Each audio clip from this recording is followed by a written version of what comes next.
Welcome to our YouTube channel dedicated to all plant lovers. In today's video, we are dividing deep into the fascinating world of ZZ plant and unraveling the mysteries of propagation.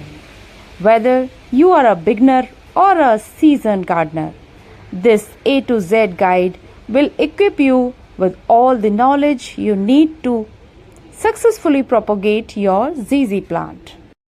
So, let's get started. आज की video में हम discuss करेंगे कि ZZ plant की ideal conditions क्या होती हैं, इसको प्रोपोगेट करने का बेस्ट टाइम क्या है और क्या क्या चैलेंजेस हमें इस प्लांट को प्रोपोगेट करने में आते हैं और ये प्लांट इतना स्पेशल क्यों है, इसकी वाटर रिक्वायरमेंट क्या है, सोइल कंडीशन कैसी होनी चाहिए, सनलाइट इसको कितनी चाहिए, कितनी ह्यूमिडिटी में ये सरवाइव करता है और इसकी रिपोर्टिंग आप कब करें, इसका प्रोपोगेशन मेथड पूरा डिटेल में हम लोग इस वीडियो में बात करने वाले हैं। तो चलिए शुरू करते हैं वीडियो। और कुछ लोग इसे लकी प्लांट भी मानते हैं, तो इसलिए भी ये स्पेशल माना जाता है। अब बात कर लेते हैं कि इसका जो है बेस्ट टाइम क्या प्रोपोगेशन का। तो प्रोपोगेशन का टाइम यही है, मई और जून के महीने में आपको इसको स्टेम कटिंग से या फिर किसी भी तरीके से आप इसको प्रोपोगेट कर सकते हैं। आपको इसी टाइम पर जब इसमें नई नई लीव्स निकल रही होती हैं, इसी से पता चल जाता है कि आप जो है इस टाइम पर आप इसको प्रोपोगेट कर सकते हैं। और ये देखिए, मैंने छोटा सा ही पॉट लिया है इसके लिए, क्योंकि छोटा सा ही पॉट सफिशिएंट होता है इस तरह के प्लांट्स को लगाने के लिए। Because time is everything when it comes to propagation. अब बात करते हैं इसकी वाटर रिक्वायरमेंट की। तो कम से कम पानी देना है आपको इसमें, क्योंकि नीचे इसमें जो है राइजोम्स होते हैं जिनमें पानी कलेक्ट रहता है, इसलिए आपको पानी कम ही डालना चाहिए इस वाले प्लांट में। जब आपको लगे कि 2 इंच तक मिट्टी जो है सूखी हुई नजर आ रही है, तभी आप इसमें पानी डालें, अदरवाइज आप इसमें पानी ना डालें। अब सबसे पहले जान लेते हैं कि ये प्लांट इतना स्पेशल क्यों है। क्योंकि ये एक एयर प्योरीफायर प्लांट है और हवा में घुले हुए टॉक्सिन्स को दूर करता है, इसलिए ये स्पेशल है और आपके रूम्स के लिए, इंडोर प्लांट्स के लिए बेस्ट एयर प्योरीफायर प्लांट की लिस्ट में भी शामिल है। अब जान लेते हैं कि इसकी मिट्टी कैसी होनी चाहिए। तो इसकी मिट्टी जो है बिल्कुल सॉगी बनानी है, आपको पोरस मिट्टी बनानी है, जिसमें 50% आपको सैंड डालनी है, 40% सॉयल यूज कीजिए या फिर 30%। बाकी आप इसमें किसी भी तरह की कंपोस्ट का यूज कर सकते हैं। मैं ज्यादातर इसमें मूंगफली के छिलकों का यूज कर लेती हूँ कंपोस्ट के साथ साथ, तो आप लोग भी कर सकते हैं मूंगफली के छिलकों का यूज। मैंने देखिए ऑलरेडी इसका पॉटिंग मिक्स तैयार कर लिया है और मैं इसमें आपको स्टेम्स लगाकर दिखाऊंगी और मैं इसमें लीव्स भी लगाकर दिखाऊंगी आपको, क्योंकि मैंने स्टेम्स पहले ही पानी में प्रोपोगेट की हुई हैं। बस मैं इसमें डायरेक्ट जो है अब मिट्टी में इसकी जो भी मैंने इसका पॉटिंग मिक्स बनाया है उसका मैंने आपको बता ही दिया किस तरह का रखना है आपको पॉटिंग मिक्स, और बस उसी तरीके से आपको लगाना है। और इसको लगाने का बहुत ही सावधानी से आपको लगाना है, इसकी रूट्स डिस्टर्ब नहीं होनी चाहिए। पहले हम इसमें एक छोटा छोटा सा होल बनाएंगे जहां पर हमें इसे प्लेस करना है इन स्टेम्स को। मैंने बहुत ही हेल्दी और 3 स्टेम्स मैंने ली हुई हैं। तो चलिए शुरू करते हैं कि कैसे इसको आपको इसे प्रोपोगेट करना है। तो मैंने ये पुरानी जो ब्रश है अपनी उसको ले लिया है, उससे मैं इसमें पहले उस जहां पर मुझे स्टेम लगानी है वहां पर मैं होल बनाऊंगी। कुछ इस तरीके से आपको होल बनाना है और बहुत ही सावधानी से आपको इसको इसके अंदर रखना है स्टेम को। ये देखिए, रूट्स बिल्कुल भी मैंने टूटने नहीं दी हैं और बहुत आराम से मैं इसके अंदर मिट्टी डालूंगी। और बिल्कुल भी आपको इसको बहुत ज्यादा दबाना नहीं है, बस इसमें जो है एयर बबल नहीं बनने चाहिए, इस चीज का ध्यान रखना है।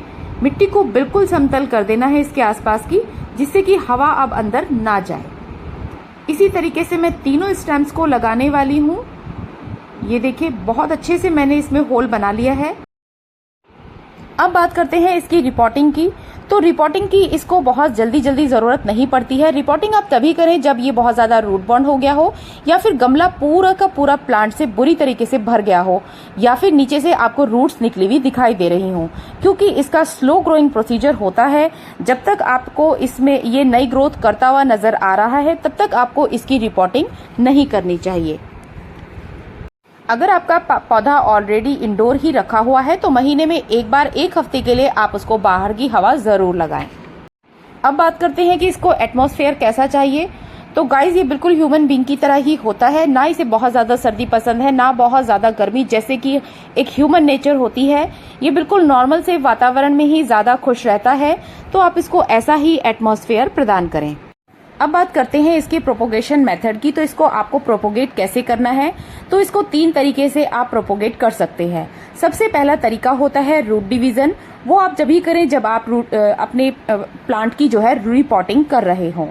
दूसरा तरीका होता है रूट डिवीजन से तो बहुत ही आसानी से आप रूट्स को अलग अलग करके रिपॉटिंग उसकी कर सकते हैं। तो आप अगर एक छोटे से गमले में इसको लगा रहे हैं तो आप इसकी 1-2 रूट्स ही लगाएं, और ज़्यादातर मैं प्रेफर करती हूँ कि आप इसको छोटे से छोटे गमले में ही लगाएं, क्योंकि उसमें ही ज़्यादा अच्छा सर्वाइव करता है। ज़्यादा बड़े गमले में इसकी जो ब्यूटी होती है वो ख़त्म हो जाती है। दूसरा जो आता है वो होता है लीफ कटिंग। लीफ कटिंग से भी आप, और स्टेम कटिंग से, 2 तरीके से आप कटिंग से इसको लगा सकते हैं। तो इसकी लीफ को, अब छोटी से छोटी लीफ को भी आप कटिंग के द्वारा इसको मिट्टी में लगा दीजिए डायरेक्ट। ये इसकी जो रूट बॉल है वो बन जाती है। और लीफ को भी अगर आप इसी तरीके से काट कर लगा देंगे तो भी वो भी।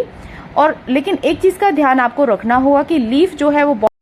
तीसरा जो तरीका आता है वो होता है वाटर प्रोपोगेशन का। आप इसको पानी में भी प्रोपोगेट कर सकते हैं। उसके भी 2 तरीके होते हैं कि आप लीफ के थ्रू भी पानी में प्रोपोगेट कर सकते हैं इस प्लांट को, और स्टेम कटिंग के द्वारा भी। तो मैंने अभी लीफ कटिंग को, तो इसकी लीफ को तो जो है मिट्टी में ही प्रोपोगेट किया है, लेकिन इसकी स्टेम को मैंने पानी में प्रोपोगेट किया है, और उसकी रूट्स मैंने आपको दिखा दी हैं कि किस तरीके से रूट्स डेवलप हो गई हैं। और अब मैं इसे मिट्टी में किस तरीके से शिफ्ट कर रही हूँ, इसका पूरा का पूरा प्रोसीजर मैंने आपको वीडियो में दिखा दिया है।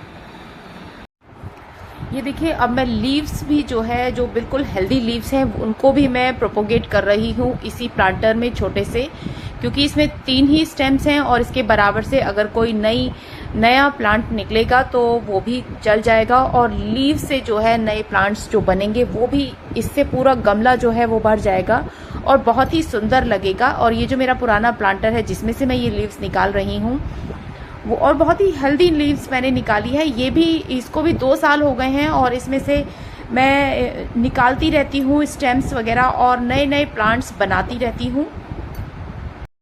और ये देखिए 3 लीव्स मैंने लगा दी हैं, और 1 लीफ जो मैंने बीच में लगाई है वो उसमें रूट बॉल बन चुकी थी, वो तो सरवाइव कर ही जाएगी, और 3 लीव्स जो लगाई हैं वो भी सरवाइव कर ही जाएंगी।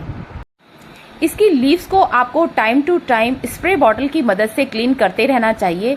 और कभी कभी ऐसा होता है कि इसके ऊपर वाइट से धब्बे नजर आने शुरू हो जाते हैं पानी के, तो उन धब्बों को क्लीन करने के लिए आपको लेमन के जो छिलके होते हैं उन्हें पानी में भिगोकर रख दें, और उसको स्प्रे बॉटल में डालकर उससे इसको स्प्रे करने से इसकी लीव्स जो है बिल्कुल चमकदार बनी रहेंगी और बहुत ही सुंदर लगती हैं। वैसे तो जो न्यू लीव्स निकलती हैं, जो न्यू स्टेम्स होती हैं, वो ज़्यादा अच्छी लगती हैं, लेकिन पुरानी स्टेम्स भी इसकी क्लीन की जा सकती हैं। जैसे कि मैंने आपको बताया कि जो नींबू का जो पानी है वो बनाकर इसमें डालने से इसकी जो लीव्स हैं वो बहुत ही प्यारी और चमकदार रखती हैं। जो कटिंग्स आपने लगाई हैं उनको कभी भी बाहर नहीं रखना है दोस्तों। अब मैं इसे कम से कम 1-1.5 महीने के लिए ये part. So whether you are eager to expand your ZZ plant collection, this A to Z guide has got you covered.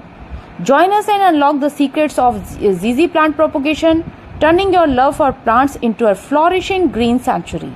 Hit that play button and don't forget to subscribe to our channel for more plant related videos, and click the notification bell to stay updated with our latest videos. You can follow me on Instagram and Facebook. That's it for today. Keep smiling and happy gardening.